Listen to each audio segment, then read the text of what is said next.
अस्सलाम वालेकुम जी। इस नौजवान को देखिए जिसका नाम एमन अली है, उर्दन से इसका ताल्लुक है। 2023 में बड़ा खूबसूरत नौजवान था, हशाश बशाश था।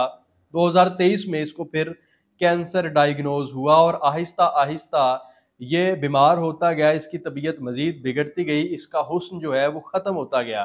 और बिलाखिर आप इस तस्वीर को देख सकते हैं जब एमन अली का हुस्न मुकम्मल तौर पे ख़त्म हो चुका है। इसकी वालदा के साथ आप इसको देख सकते हैं जब ये वीडियो जिसमें इसको कैंसर है और वो वीडियो जो 2023 की है जिसमें बड़ा खूबसूरत है, जब ये दोनों वीडियोस सोशल मीडिया पे वायरल हुई तो उसके बाद अरब ममालिक में इस लड़के ने काफ़ी पजीराई हासिल की। अब ये खबर गर्दिश कर रही है कि एमन अली जो है वो इंतकाल कर चुका है, उसकी जनाजे की वीडियो भी सामने आ चुकी है।